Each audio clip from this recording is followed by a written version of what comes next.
It's Wednesday on Your View. Welcome to the show. I am Murayo Afolabi Brown. As always, I have the ladies with me. Hello, Nima Akashat Zubiri. How are you? Catching my breath.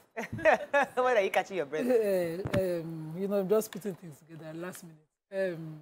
So yesterday I went somewhere. I've given you guys this gist, but let me just use it for banter. Give your viewers, yes. So I went to shop at my friend's place, House of Substance. And I don't know, I saw a throw pillow on the floor as she was packing what I bought. I put the pillow under my head. And I got there 11:35. We're done picking up what I wanted by 12. Actually, I woke up at 2. She slept off, knocked out. Knocked out. But when I woke up, you know when somebody sleeps and it felt like I ate a full meal.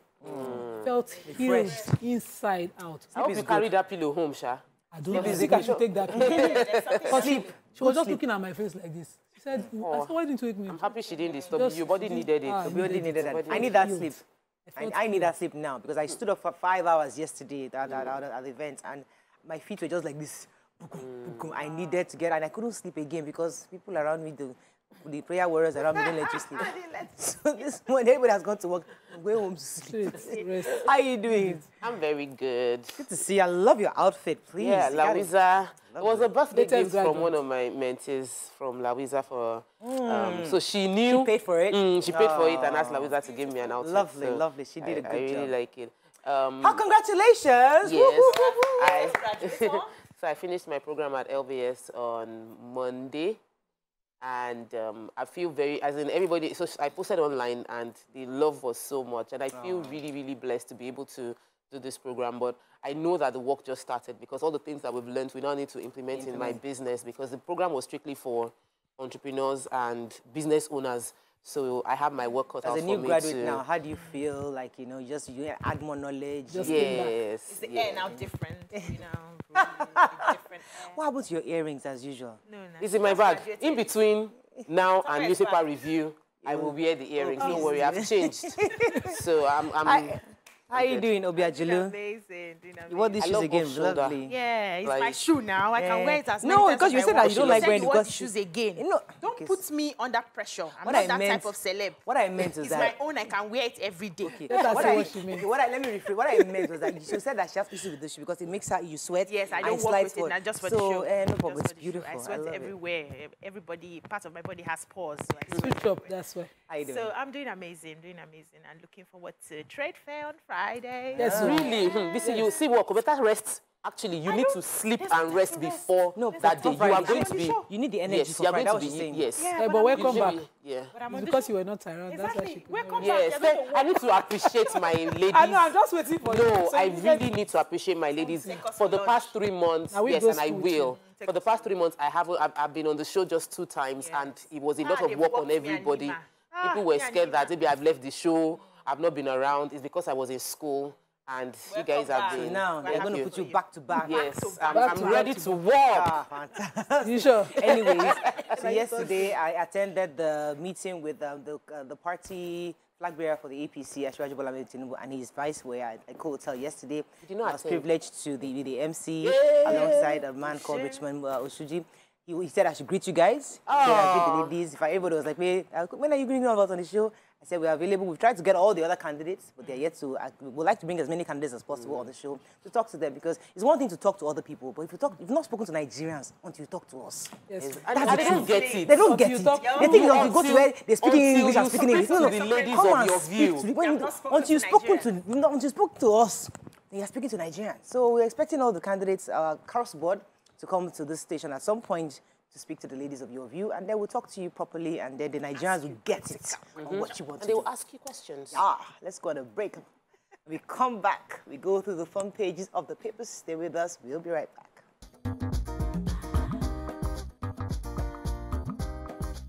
Stay tuned. Your View will be right back. Date. Dollar crisis. EFCC plans massive raid on Forex dealers. Drugs, wanted Lagos hotelier, 6 houses, 270 million naira seized. Campaign, Kokonso to recruit 1.5 million soldiers and policemen. Commuters lament, want Lagos drivers back. How late Olumakaye battled illness in London. Hospital says associates. Why I am better than Atiku and Obi on economy, says Tinubu. Davido, autopsy likely as police free 6 workers and detain 2. Okay, which story? Major headline? Major headline. So, the Economic and Financial Crimes Commission on Tuesday carried out simultaneous operations against Bureau de Change operators in Abuja and Kano. You know, the Naira had slumped to 857 Naira to $1 at the parallel market. And they said they had to raid the 2 cities. They were able to get a number of illegal BDC operators and individuals suspected to be customers.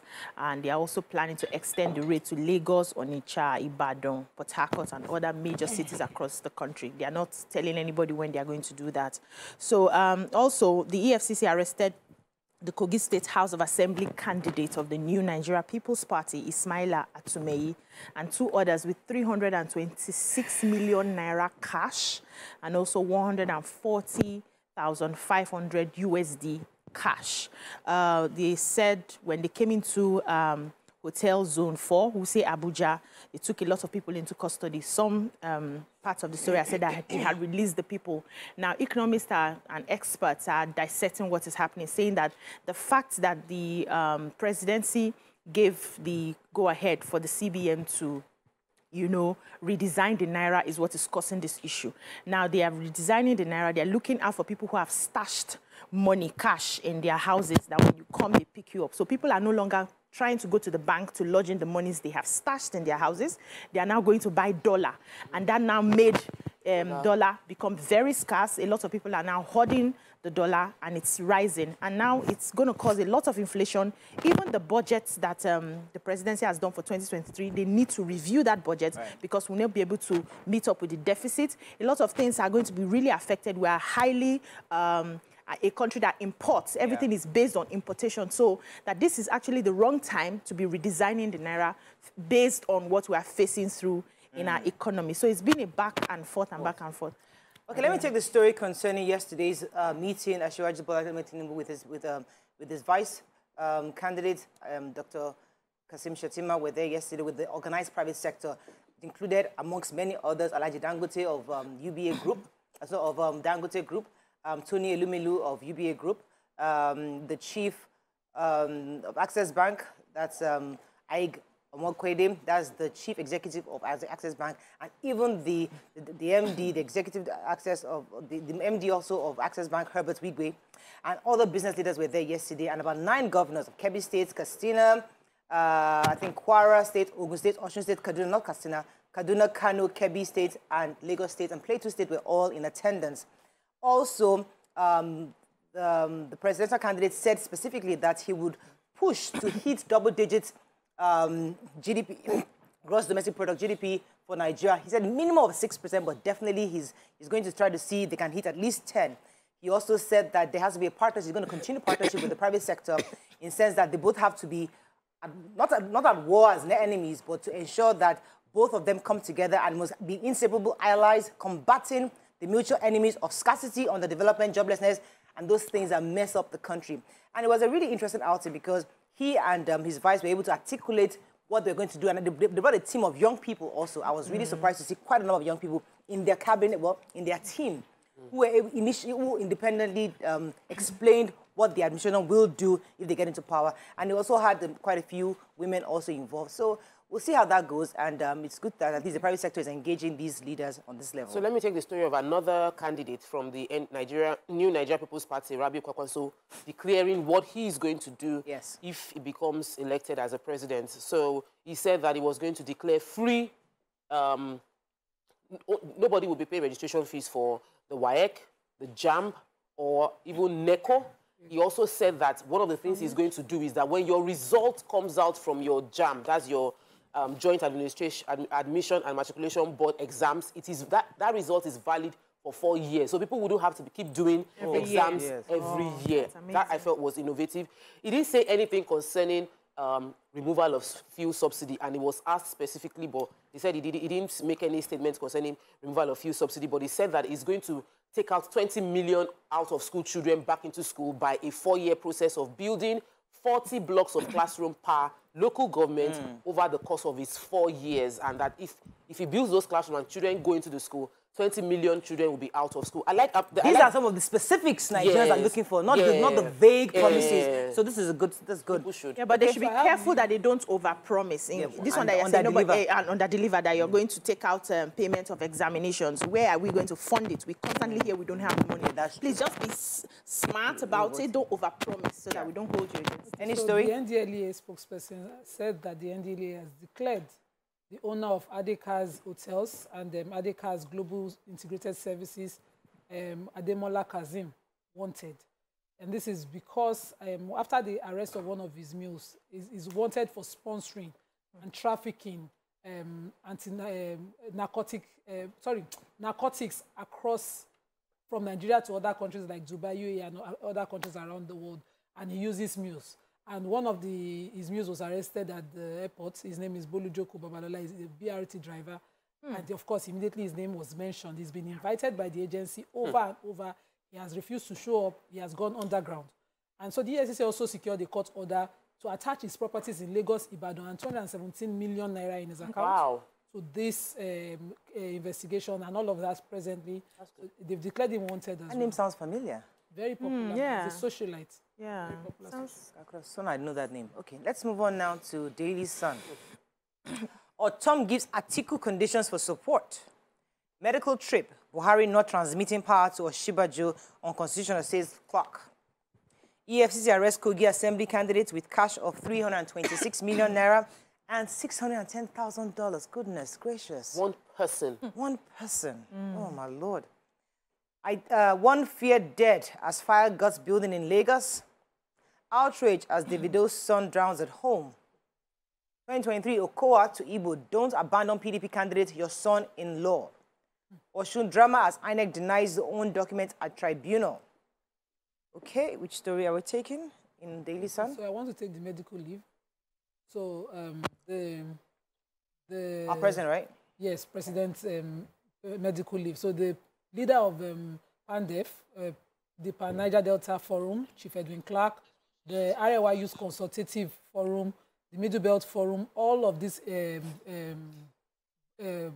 bodies are criticizing the president's move to travel out of the country for 2 weeks in November and without handing over to the vice president. They said that Section 145 of the Constitution clearly states that whenever he's on medical leave, when he leaves the country for medical leave, he must hand over by writing a letter to the National Assembly, the President of the Senate and the Speaker of the House of Representatives, and hand over to the Vice President. But the President, after that initial, travel that he had to do in 2019, he's always said that he's only required to do so if he's leaving for more than 21 days. And that is an importation into the Constitution. It's an importation of a foreign body into the Constitution because the Constitution does not limit or specify the days when it's required. It says as soon as it is for medical, whatever reason, he must hand over. And so they've stated this issue. I hope he addresses it properly. All right, let me go on a quick break. When we come back, we continue with our reviews. Stay with us. We'll be right back.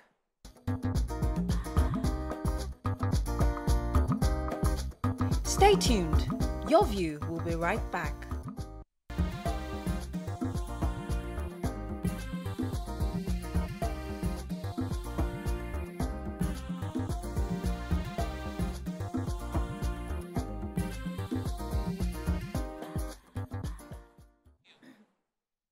Thanks for staying with us. We're still reviewing Daily Sun. Yes, go ahead. So, fire gutted a building suspected to belong to Providence Bank under construction at Adiola Odekun Street, Victoria Island, Lagos.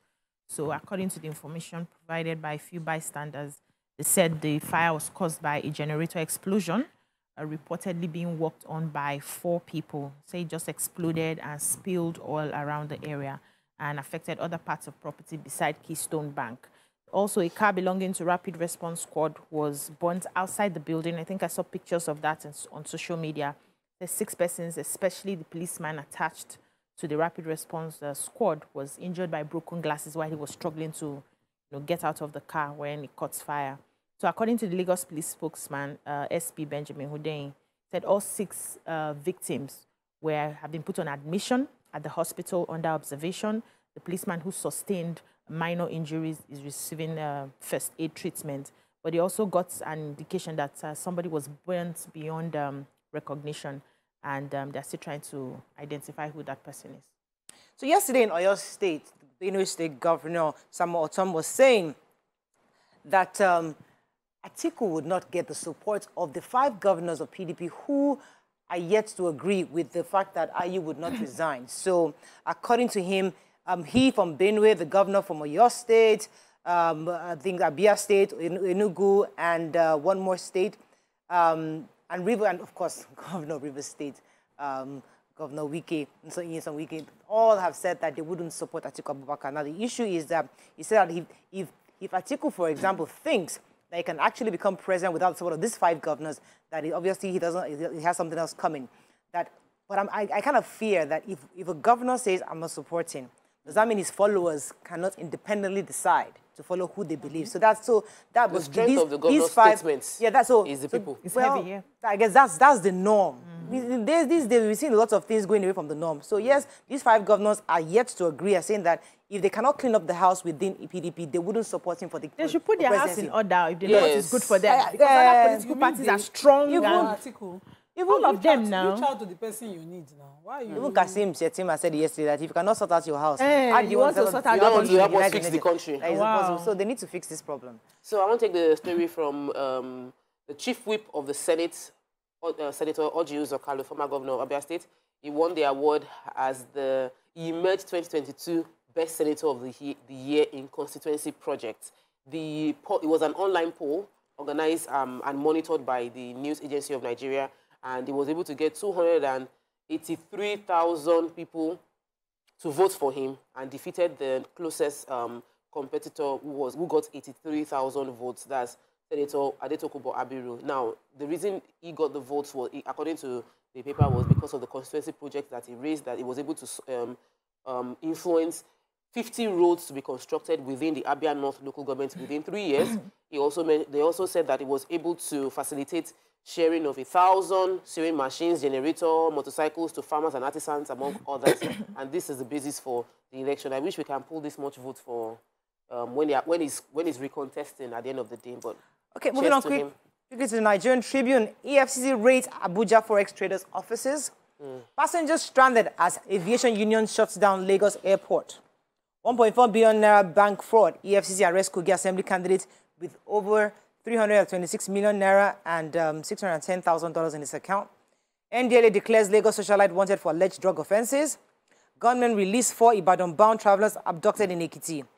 Action plan APC wants to reinforce hopelessness. Says Atiku campaign organization.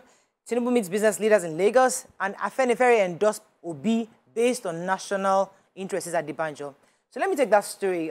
So the leader of the pan-Yoruba socio-political group Afenifere, Pa Ayo Adebanjo, reiterated yesterday again that his support for Peter Obi is based on national interest and remains sacrosanct. He was saying that what we saw play out where Pa Fashion seemed to have endorsed Asiwaju Bola Ahmed Tinubu was just mere politics.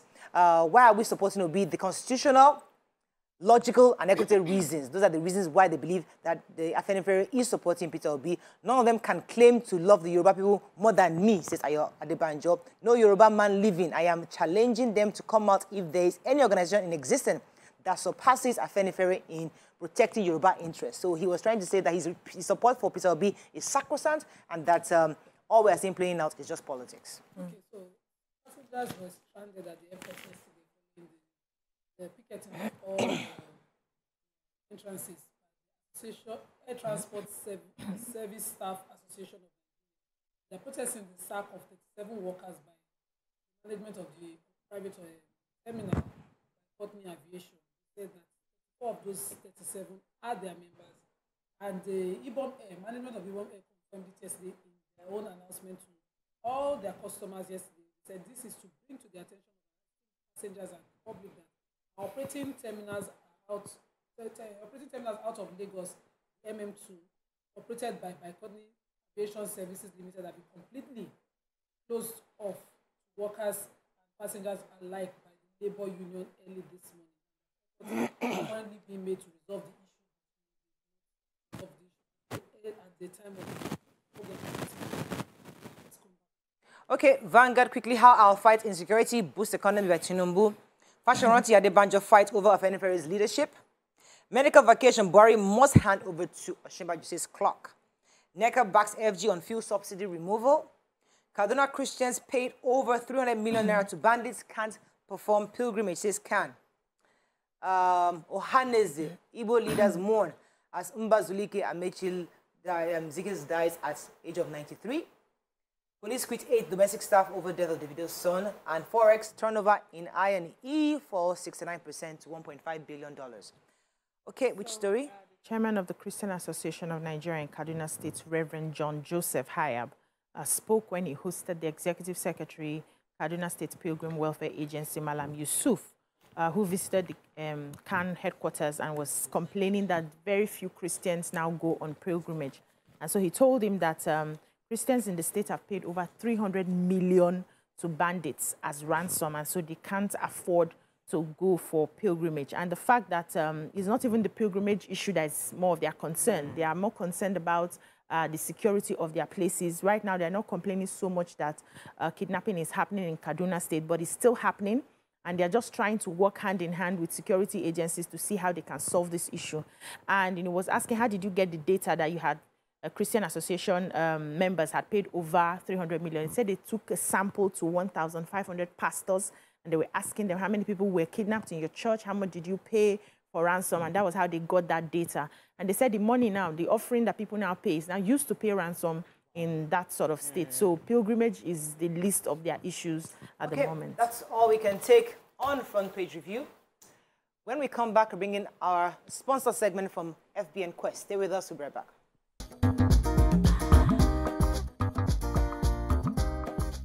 Stay tuned. Your View will be right back.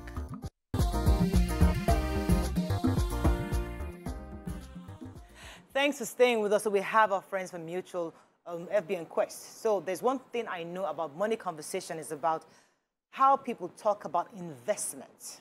But then investment is not just something you start doing without a proper guide or even the assistance of an expert.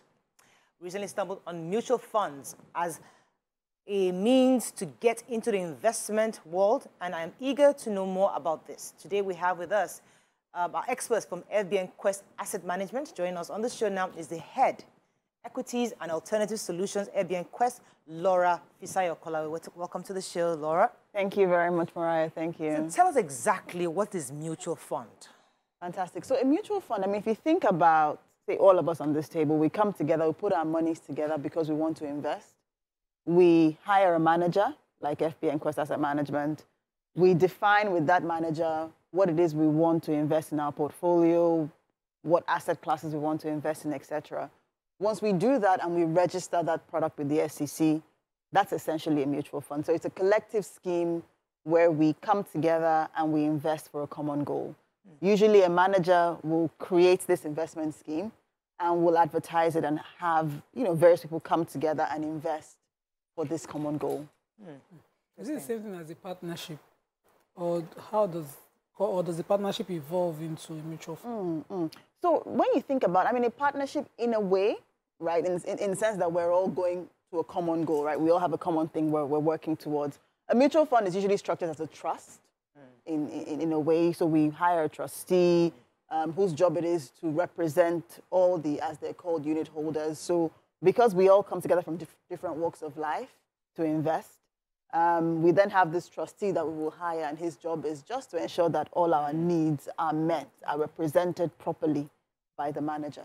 So I love talking about money and investment. I do it every Monday. And I understand that it's good to have diversified portfolio. I love real estate, but I also know the importance of mutual funds. People are watching right now and they don't know much about mutual funds, and they're trying to understand the pros and cons of mutual funds. So what exactly would you say to such a person?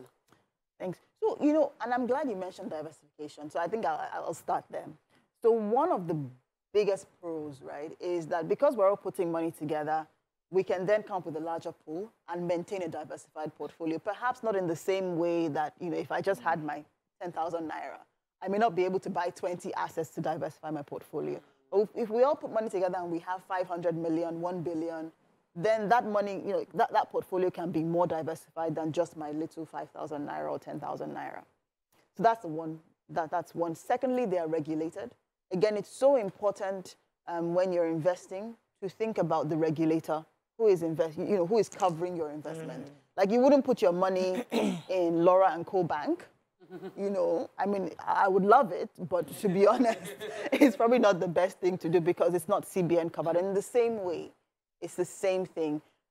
With mutual funds as well, you have expert management. So the manager is an expert in the asset class. So again, you can feel comfortable that what you're investing in will work for you. But every good thing has a other side. So just I think the one con is that the mutual fund itself is established. Okay. It is separate from you as the individual. So you can't sort of say, I like, you know, stock A. Here. Yes, or I like investment B. Invest in that.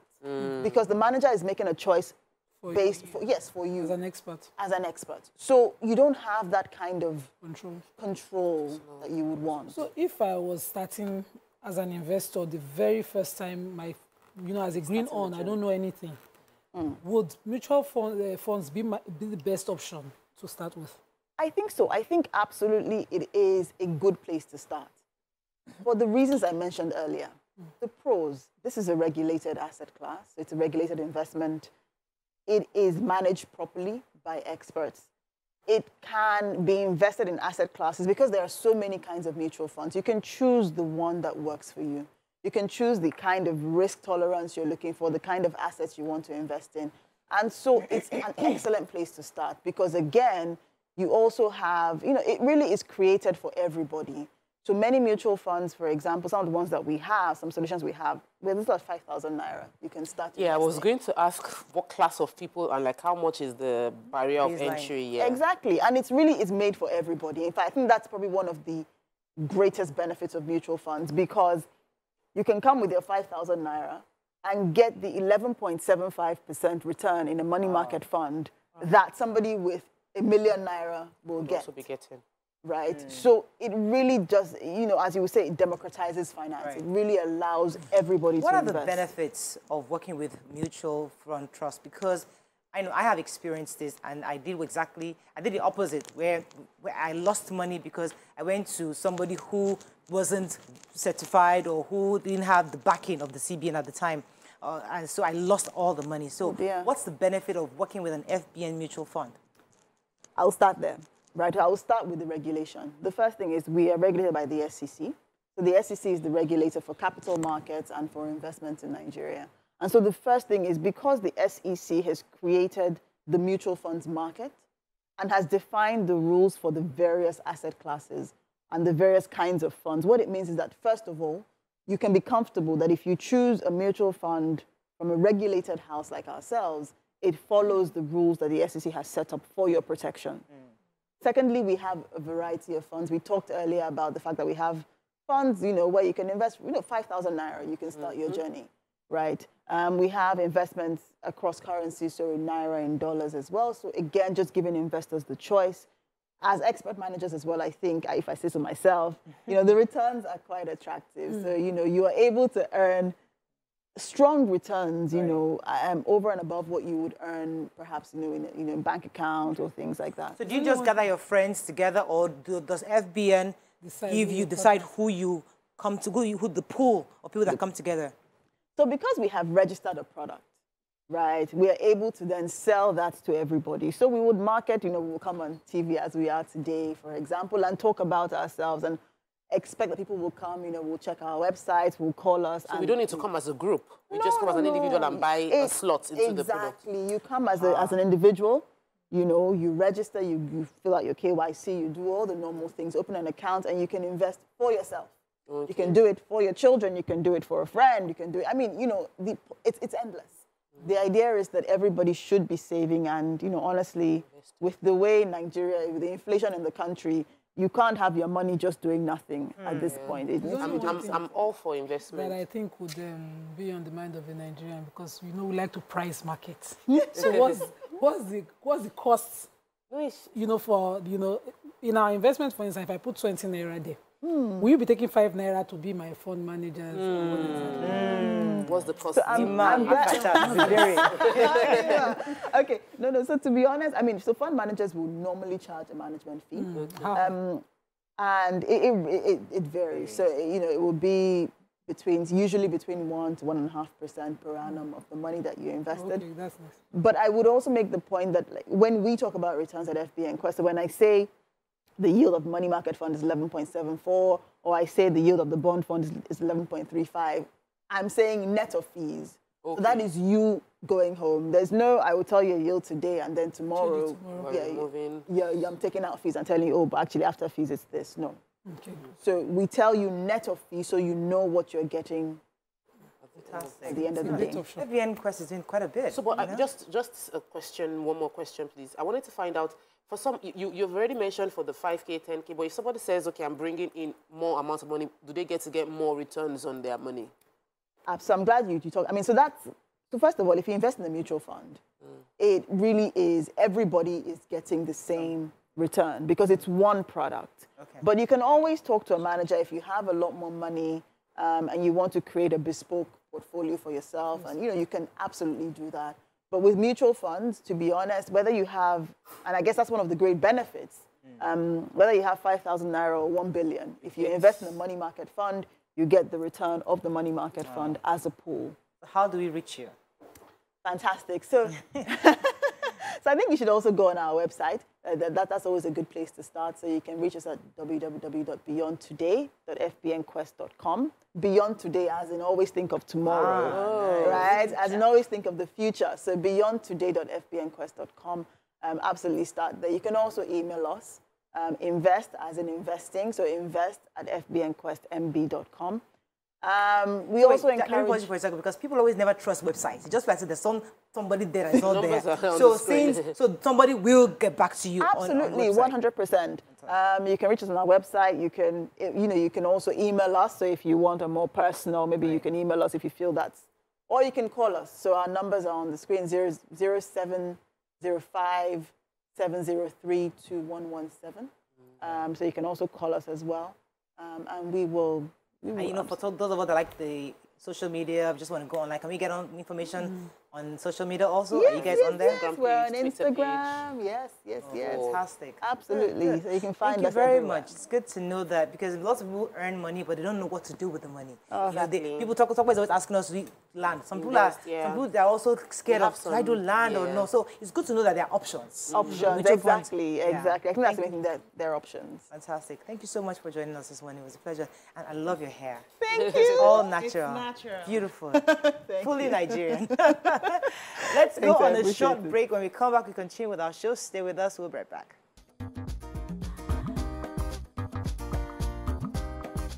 Stay tuned. Your View will be right back.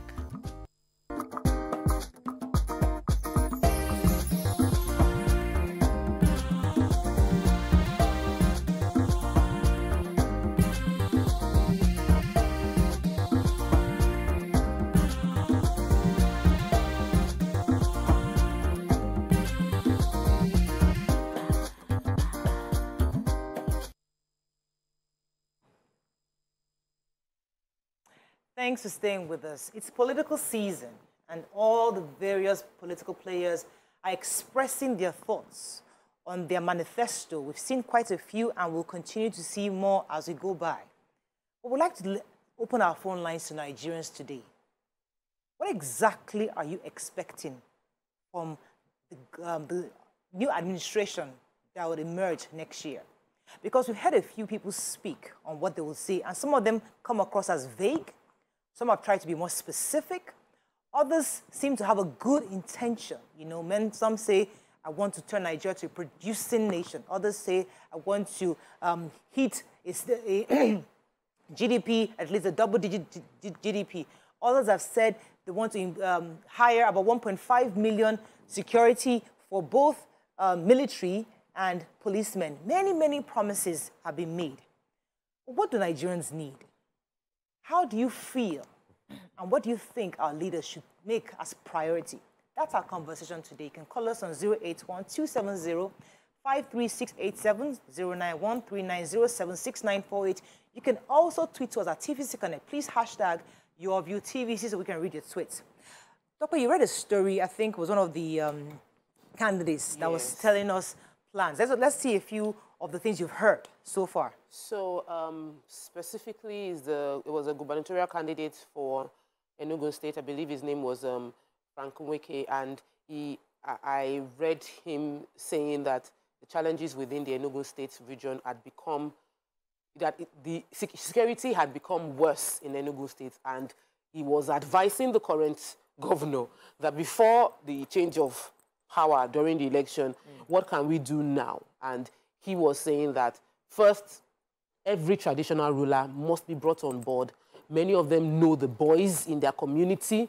Many of them know, they know themselves better, and they must be integrated into buying into the security challenges and taking ownership of the challenges within their locality.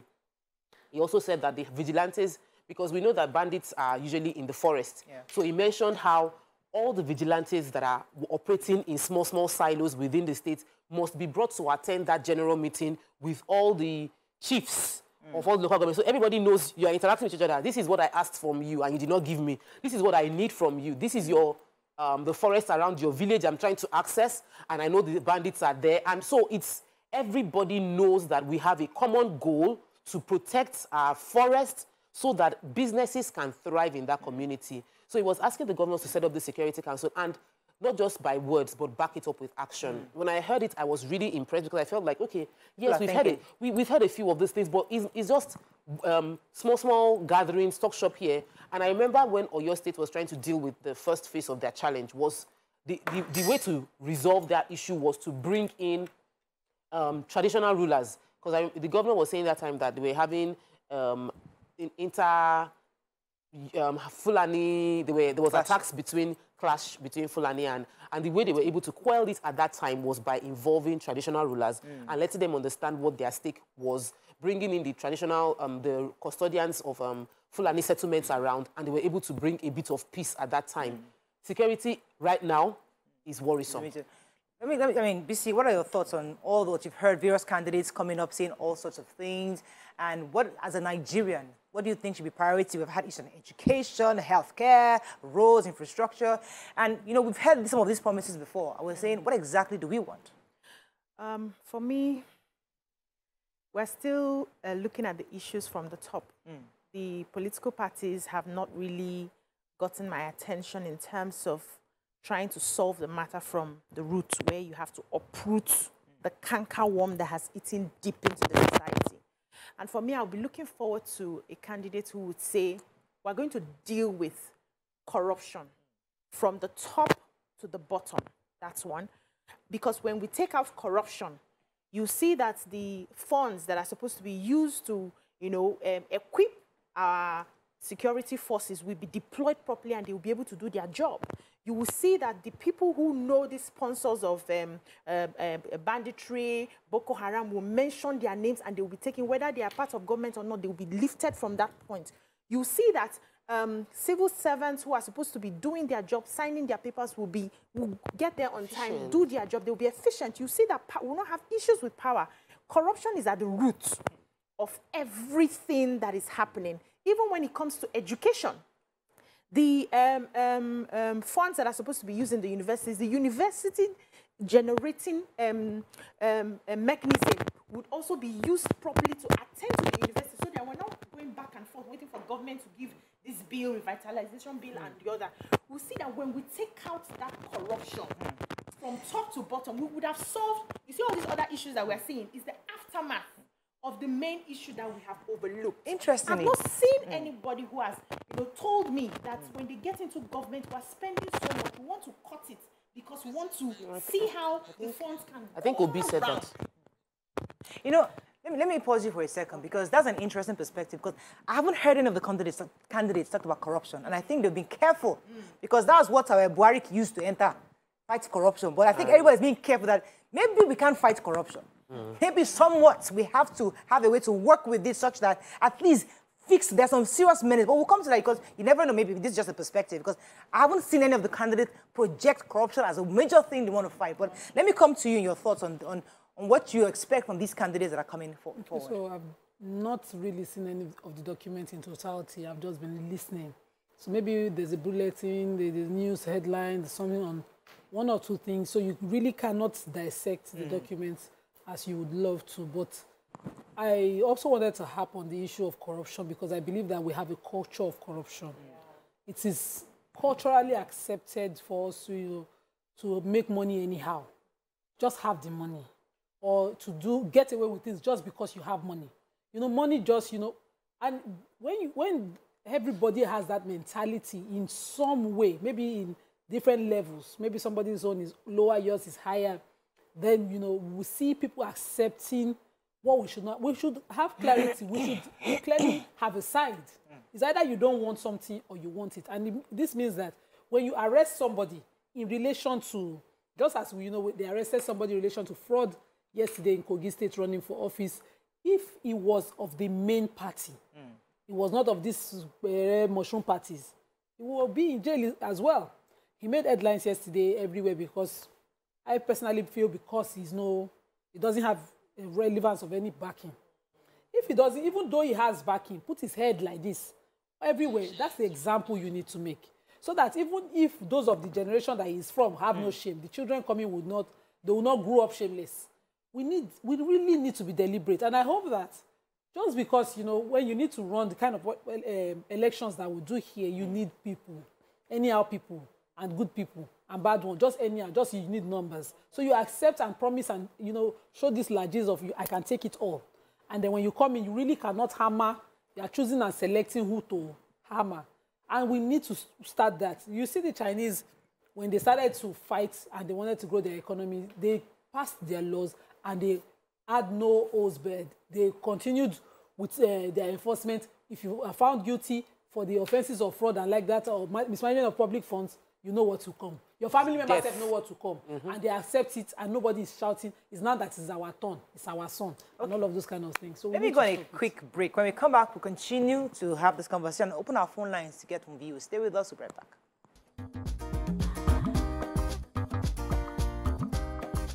Stay tuned. Your View will be right back.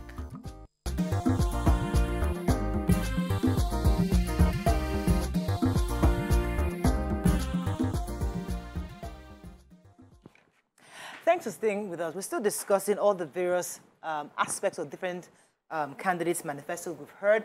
As I said, as Nima said, we haven't seen all the manifestos yet. We are not really particularly dissecting.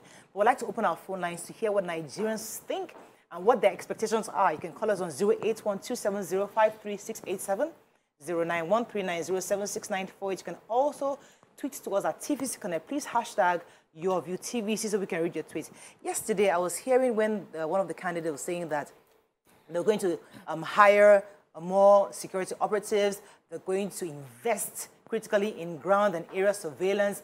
Those are great things, absolutely. But how do we handle youngsters who are taking advantage of this kidnap economy to just wear a camouflage or wear the military uniform, go out to express? Because we had a report recently of some young girl who was kidnapped. About 10 of them, some of them shot with fire. About 30 young people came together. Some of them were dressed in police uniforms. Some were dressed in military uniforms, came and kidnapped regular citizens. These are not some of those bandits that were in the bushes. These are just people taking advantage of these situations. So it's one thing to have aerial surveillance. It's another thing to say, what are we going to do to ensure that the mindset of people, that people can stop looking at this as an opportunity to make money. So there's much more than just having aerial surveillance. What I would like to see when it comes to this is the end to negotiating.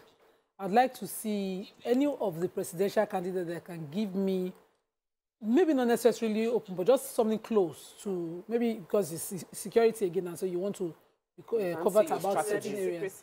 But let us know that when a person is picked up, or kidnapped, abducted in any way, that there will be immediate. Yes. There will be no delay, because the trend is that they will delay, and then they are waiting for one person to come and declare. There will be a trace immediately. If somebody is picked up, for instance, let's say, okay, Lagos is more modern. Let's use Borno, for instance. Close something, a town far from Maiduguri. As soon as the report comes out, immediately, there's somebody that will be deployed there, and that will at least trace, not that we'll sit down and wait until somebody reaches out and then there's rich. That should stop. There should be an immediate, and that puts value to life. Let me take this call from Stephen. Good morning, Stephen from London. Good morning, you're live. Hello, good evening, ladies. Good morning, sir. I mean, good morning, ladies. Regarding the discussion going on, I would say the number one priority should be on security. You guys will definitely underestimate the level of insecurity in Nigeria. That's not true. One of the most painful experiences for me in my entire life is the last 2 times I came to Nigeria and could not get to Ikiti. I'm an Ikiti man. Why? Because of the level of insecurity. The only other option was for me to go to risk my own life against the advice I was given by respectable people, by people who genuinely love me.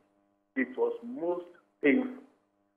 Now, if a place that is so insecure, how will somebody be motivated to want to invest in that place? So the only thing we try to do here is to help children to go to school, private universities, and all of that. But we could have done much more. We have loved to invest. I have a lot of investment here. Now, such investment I will have preferred to do more investment in my own country. But unfortunately, the level of insecurity. Thank you very much for that point. That's a very, very valid point. Let me come to you because Nima said something about it. It's one thing to invest in insecurity or security, but another point, the justice. So if you catch somebody, how soon, how fast do you even get to the person? These are some other factors that make it look as if the government is doing nothing on insecurity. Let me come to you. So everything, if we don't feel safe, we can't grow. Because one of the biggest challenges is that many people that can fund, can push growth within the system, push the economy, are not feeling safe, and so they can't put that money on ground. I've had conversations with, most of my investors are not living in Nigeria, they buy properties, and we've had that conversation, where are the places your land is? So I'm now having to look for places where there are already security establishments around the area, and I use that as a selling point. But it shouldn't be that way. Everybody should feel safe. Everywhere should be safe. When it comes to justice, what crime happens everywhere. The only thing is, the difference between crime happening here and happening in other countries is that when the crime happens in Nigeria, the people feel like if I'm not powerful to lobby the police, I might not even get the culprit arrested, or he might get released. If I don't have enough power, the judicial system might slow the case to the point where the complainant would give up. So the justice system reinforces all the rules we have put in place. And we cannot afford to have a justice system that seems partial or seems slow or seems incompetent, where you have workers within the judiciary going on strike because they don't have basic things that they should get. So if it means that if workers within the judiciary can go on strike because they are not being well taken care of, there's a loophole there that can lead to corruption happening within the judiciary. They are all linked. There's something one presidential candidate said on the show. The presidential candidate said that we must return dignity to human beings in Nigeria. A lot of Nigerians, everybody cannot be wearing suits. Even if you're a cleaner, you clean with dignity. You must begin to respect people's hard work so that everybody will not feel like criminality and anyhow I make money, once I make money, I'll be respected. Let's stop respecting wealth. Let's respect hard work and put dignity back in labor. Let me take this call from John. Good morning, John. Are you there? Yes, good morning. You're live. Go ahead, please. Good morning. I've just been listening to what you guys are saying, and my own point is quite different. Please speak a bit clearer, John. We have a very good. We can't hear you very clearly. Now, yes, go ahead. Okay. I'm saying, just assume we have a very good government that has everything working. My big problem is the mindset of our people. Our people's mindset is different, because even if you have Jesus Christ as Nigerian president, if the mindset of people is not in the right state, we're still going to come back to the same thing. The government has been, if the government is going to already some relief to the people, so for instance, you can see our people, what can you see? You have an overhead bridge, and people go there and steal the pipes on the overhead bridge. People taking up tracks on the train.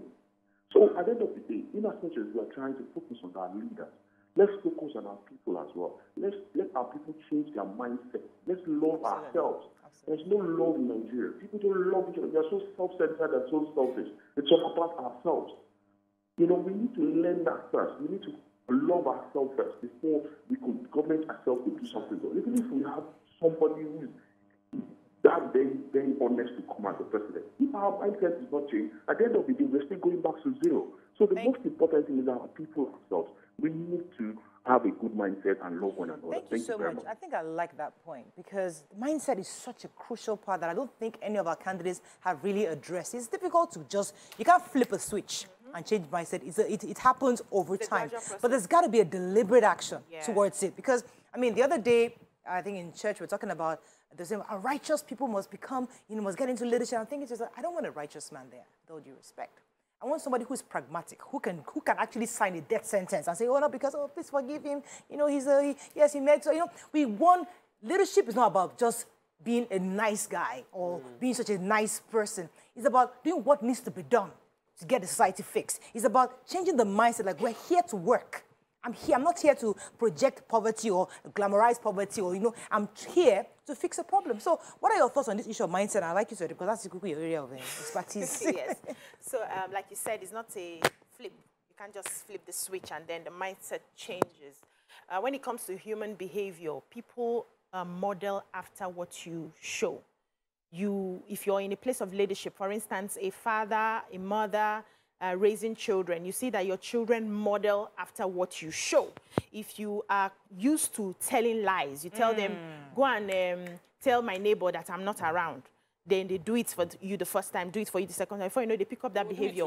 They will do it to you. They'll start lying to you because that's what they have seen you model. How did we degenerate into the corruption that we see today? Because all of a sudden, we began to celebrate politicians who would finish and then come and build mansions in their villages. And then when you are not that type of politician, your people will boo you. Did you not see doing this for their people? Did you not see that was how we started. Now, for us to go back and change the mindset altogether, our leaders need to show us that they belong to us, they are a part of us, we're all equal Nigerians. Of course, we know that at the end of the day, everybody is not equal. But you have to find a way to reduce that gap. And that is why I'm always saying that any leader who decides to come and lead us right now will decide to use the facilities in this country. You will stay here, you will do your medicals here, your children will school here, you will take the public buses if you want to take the public buses.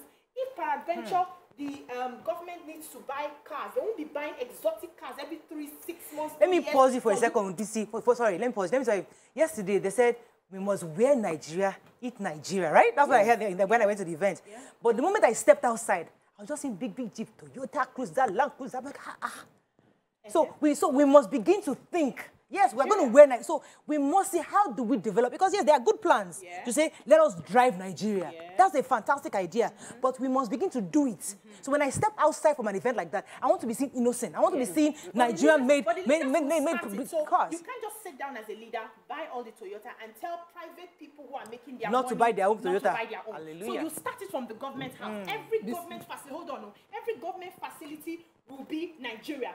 Over time, you see that people will just feel, why am I? Nobody's even looking at me when I bring the Toyotas. And private people will now begin to use Nigeria. But you must show that example as a leader. So if you have chosen to serve, be ready to serve well because we will drill you this time. We're not playing.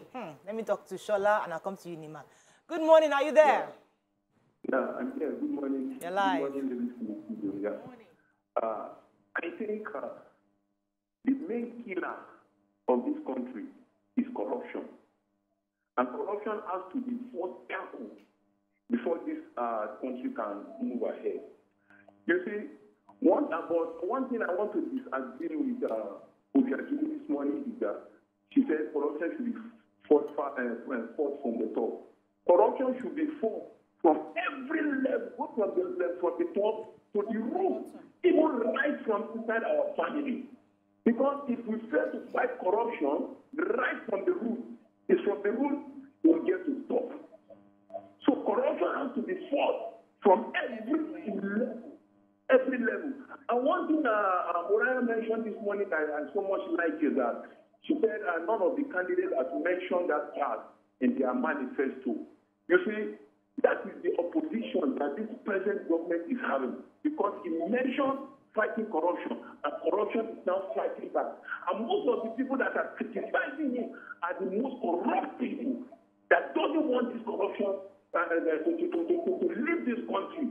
But it has to be continually fought before this country can move ahead. Thank you, Shola. Go ahead, Nima. So I wanted to support BC that, the position of any public holder is that of an influencer, but we've mistaken it that, you have to be a verified page for you to be an influencer. So if we wanted to diversify this economy, the people who consume local rice the most are the public office holders. We are getting to December.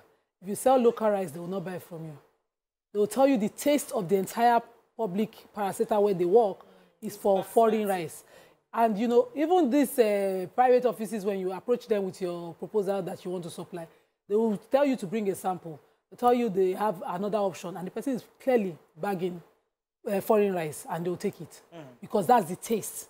So we are not serious when we say we want to do something. This is what is locally produced. So I am from Edo.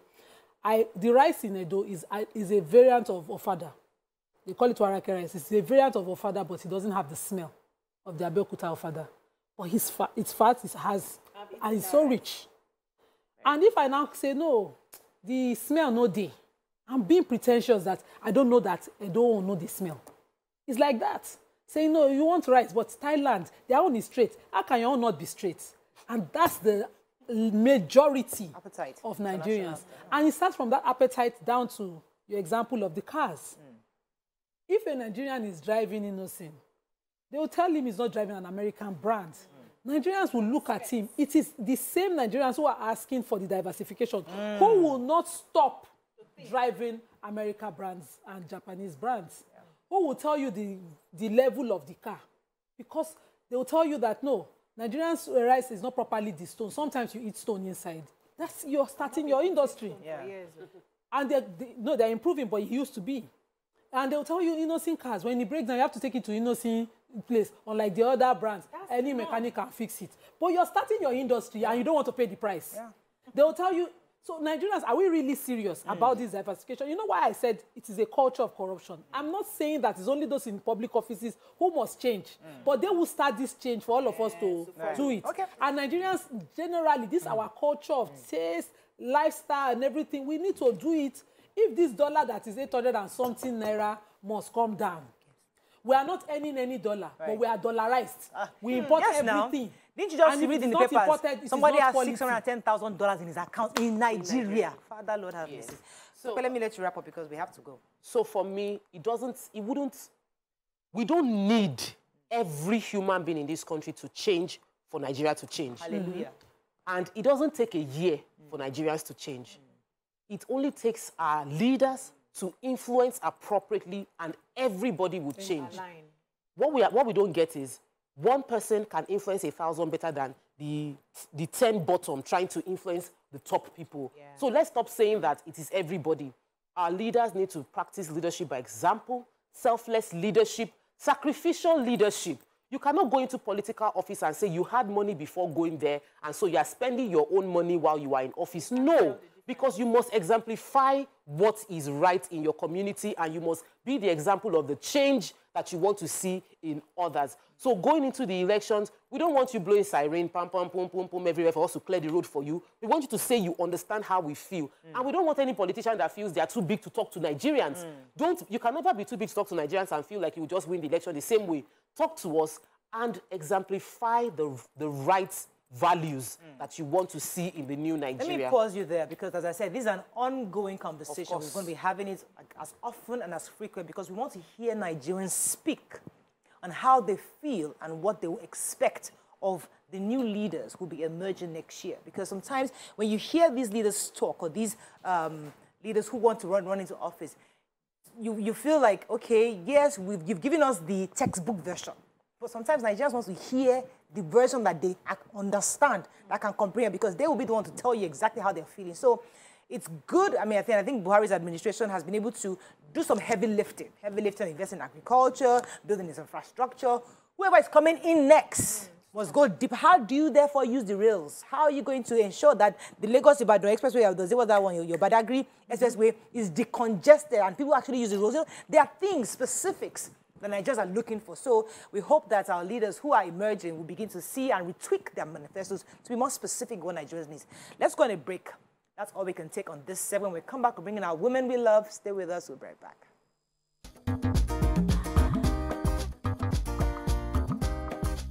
Stay tuned. Your View will be right back.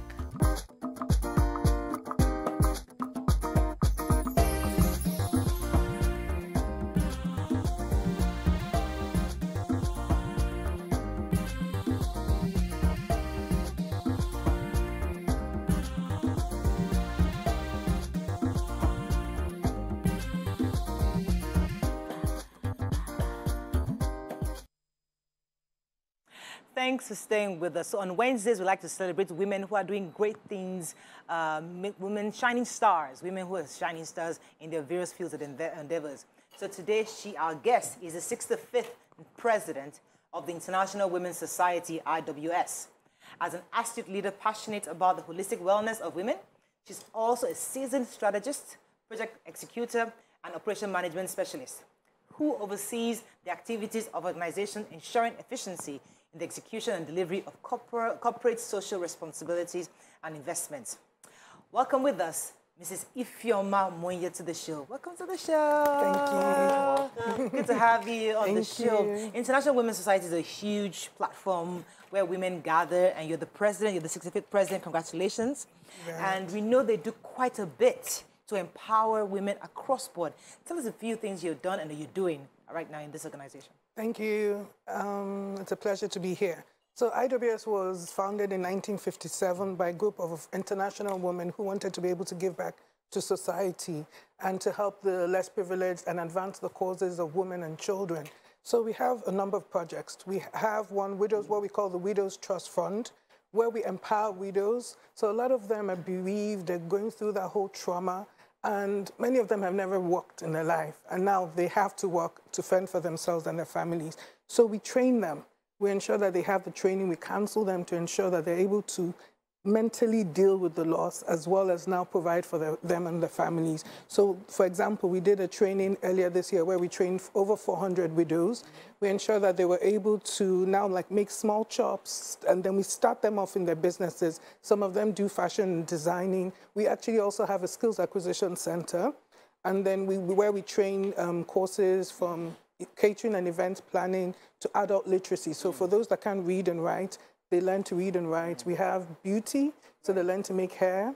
We also have fashion and design, so they all get accredited and do the full course. We also have a home for abandoned children in Ijebu-Ode, and we're currently trying to get the children in our home adopted. We also have a day nursery, which is our oldest project, which started in 1961 in Yaba.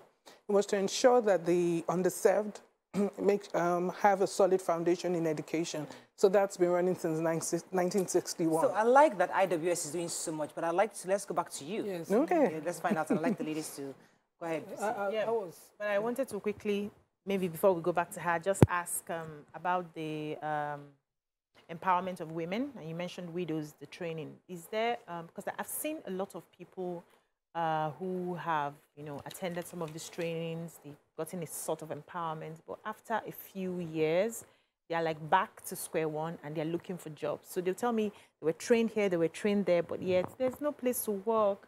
I'm trying to make the hairs, I'm not able to sell, I just need a job. Do you, after the training, go back and review and see where they are? Yes, so one of the things, it's important, like you said, so it's to ensure their sustainability, they're taking care of the children, and that the cycle continues. So what we do is we have a register, and we don't just empower or give money. You have to ensure they know what they're doing. So we even partner with banks to ensure that the women are financially literate. They understand how to run a business. They understand how to even get loans. We want them to be able to scale up. So we also do business trainings, and then we go and check up on them. What are the issues they're having? We get partners for them and mentors to be able to speak to them to say, these are the issues they're having. How can we help? So we ensure that we're not just giving them money and then leaving them. We follow up with them. Yes. So, because it's women we love, I would have loved to start from you as a person, your background, family life, and, you know, what exactly informed this humanitarian work that you've, you know, sort of found yourself in now? Okay. So I'm a strategist. I'm a partner at CEC Consulting, which is a management consulting firm. I'm actually also the co-CEO of Lufodo Productions with Joker Silva. So I actually joined IWS 20 years ago in October. I moved back to Nigeria 20 years ago. And my mom was actually an EXCO member. And I used to see her every Tuesday with a bag, and she was always going out. And so I wanted to know more about it. And what are you doing? She was like, oh, she's giving back. She's helping less privileged. So I went for a few meetings with her and liked the work. So I got involved. I became a member. 20 years. 20 years ago, yes. October, I was inducted October of 2002. Yes. And that's how it, and then again, I saw that we have women from all sorts of backgrounds who have done well in their careers, and they wanted to be able to give back. And IWS has been there for 65 years. There's structure. So I said, okay, we can see what we're doing. It's tangible. You can see the impact we're having. And so I really wanted to be a part of it. Yeah. So I'd like to still, talking about you, I got to, I found out about IWS through Mrs. Egoboyo when she was the president. They had this brunch. I went there and I was like, yeah, I'm going to come and join. You know, and a lot of people I knew then also joined, and it's been a very impactful journey. But I want to, personally, you've been there for 20 years and you decided to vie for, to be in this position. I want to ask, why did you decide to do this? What were you hoping to achieve personally for yourself? And how has that journey been right now? So when I joined, and I really never thought about being president. I think that came up a few years. I think first time was in Mrs. Boy's year. And I guess maybe being a strategist and having that skill set, it was like, okay, I can actually help out. It's important that we're able to take IWS to the next stage. Times are changing, things are happening. We've been doing a lot for women. I wanted us to be able to, there's one I didn't mention, we do scholarships for girls, but I felt we could do more for the girl child, especially in today. So for example, the girl child who doesn't have access to technology, knows nothing about robotics, how can we get them more involved? So that's why I was like, okay, I believe I have my skill sets to offer. Let me offer my skills to be able to ensure that we have more impact. For me, it's all about impact. Let's talk about why this strategy, because many people they seldom get involved. They want to give back, but they don't get involved in organizations because they just feel like it's either self-serving or somewhat. But this is an organization that is so 60-something years, 65 years, all of us, older than all of us. What kind of structure have they put in place to ensure this stability and the fact that people can scale? Because people would like to replicate it, but they've not been able to. What do you think is that essence that makes it so? So it's that whole ensuring that you have good governance and you have a proper structure. So we have a board of trustees.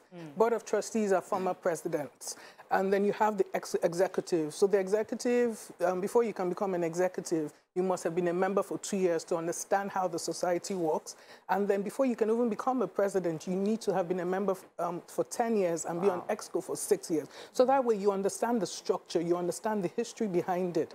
And so we do, before any decision can be made, you ensure that your executive approves of it. So it's to ensure you have good corporate governance, you have policies and processes in place to be able to keep it going. And then we also have committees. So for each of these projects I mentioned, from Widows Trust Fund to the home, each one has a committee. So members are now able to give of their time. So if someone is interested, for example, day nursery, being able to go read to the children at the day nursery, they can join that committee. So ensuring that you're aligning your skill sets and what you're passionate about and being able to be a part of that is important. Okay, so you came back to this country 20 years ago. Now yes. And you have been in this country. Yes. Tell us your experience, because we have a lot of diasporans who are afraid to come back.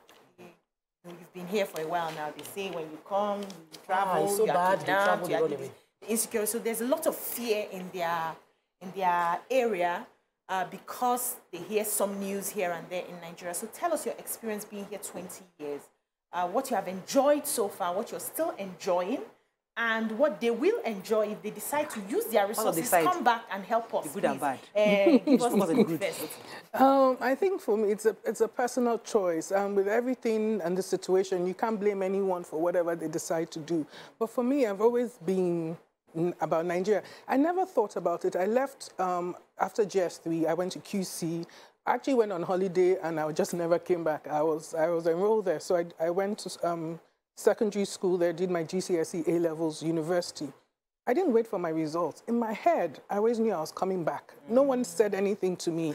And for me, why I'm still here is that I can't keep complaining. I have to do my own bit. And that's the same thing with IWS. It's like, yes, government has a part, but we need to do our own. And so that's mine. In my own little way, let me give back. Let me say that I did my own and it worked or it didn't work. And so that's it for me. Yes, there are a lot of frustrations. And I think, honestly, our issue is about institution. We need to ensure, like we mentioned, structure. Because we're the same people, we're the same Nigerians that are doing well outside the country. Why is it that once we go out, we do well? So it's structure. Well, it goes back to what I want to harp on that a bit, because Nigerians abroad want to come back, but they are scared. And that's why I wanted you to highlight that structure. You see, you come back, you bring some money in, you come in, and you feel that something happens, and then they swindle the money, or then you feel like you've lost out. But you see, some of us have not been able to put together a proper structure to ensure that those investments coming into the country are properly used. There was a doctor that came here too, he's a Nigerian, but he lived, I think, 30 years abroad. He came back to Nigeria, and was able to build some kind of a structure to ensure that people are able to harness some funds to help Nigerians. So I think I'd like you to stay a bit more to help advise, especially Nigerians abroad, who really want to come back. What would you advise should be their starting point? What can they do to at least be able to properly give back? Okay, two things. It's important that you have the right mindset. Again, a lot of times people come back and then speak to Nigerians or speak at Nigerians and don't understand what we're about. So you need to understand how Nigerians do things. You need to be able to understand the mindset and the culture and not try and push what was done in the US or in the UK. You need to understand how people work. And then that way, once you're speaking that same language, so it's a mindset as well. I always say to people, you can't come and say everything someone is doing is bad. Of course, they're not going to accept you. You need to, first of all, understand, actually, why are they even doing what they're doing? You see what I'm loving? And understand that and be able to bring it back. Like to understand there's a way to do as it relates to people and, their place. But I am hearing about this society, International Women's Society, maybe for the second or third time. And so I would not be able to say this is how to access or how far their work has gone. So are you based in Lagos, for instance? How far-reaching is the work across the country? And are you focused on widows only? Do you help divorcees? Do you help women starting up? What exactly does... Okay, so IWS, so it's more than widows. We have the day nursery where we help young children. We have the home for abandoned children. We have our skills acquisition center to ensure that so they're NAPTEP certified. So once you come to our skills acquisition, you're doing a proper course, you're doing exams, and you're getting certifications. Also, one of the programs I've been able to bring in this year is for the girl child to ensure that she has the skill set where she's able to compete with anyone in the world. So we started off chess. Why chess? Because of the cognitive reasoning they get. It's not just for the game, it's how you apply it in life. We also have STEM programs for girls, and we've partnered with other companies. One thing I always say is we can't try and do everything on our own. You need to partner. So we've partnered with other NGOs, for example, Chess to Slums. They are partnered with us and are the instructors teaching our girls chess. We also partnered with STEM Mets Nigeria. So they provide the STEM education for girls. We also, I feel mentoring is important for a girl child. So we've also started a mentoring program where we go speak to girls, just understand the issues they're having, ensure that they see women who are doing well. And for example, I had a session last week for the International Day of the Girl Child. And some of the questions is just like, okay, can I do makeup and be an accountant? They just want someone to speak to. Sometimes they don't, no one around them is there, So it's just being there for them to answer the questions and the little things that might be bothering them. So we do mentoring for girls as well. So we have different programs for women. So I want to sort of go back into your own journey. And the reason I wanted to do this is so that we can understand the mindset. I know that you have daughters, and I know that there's a shuttle between Asaba and here. And, you know, whenever people hear about leaving Lagos, there's this fear in people's minds that, oh, no, the only place that is still a bit stable is Lagos. I want you to talk about the journey in Asaba, the political journey, if you're willing to go there, yes, and what lessons have you learned, and how can we now, because Nigerians want to go into politics, and your husband took the bull, you know, so what would you say was your experience as a wife of someone that was contesting, and what was that journey? Are you sure we want to go there? Are you sure we really want to go there? Still the Nigerian style. I actually don't think, honestly, I'll be blunt. We say one thing and we still don't, we say we want something, but I don't think we're ready for it. That's the honest truth. So when we get what we want, I was still shocked. So I think that's what I'll say.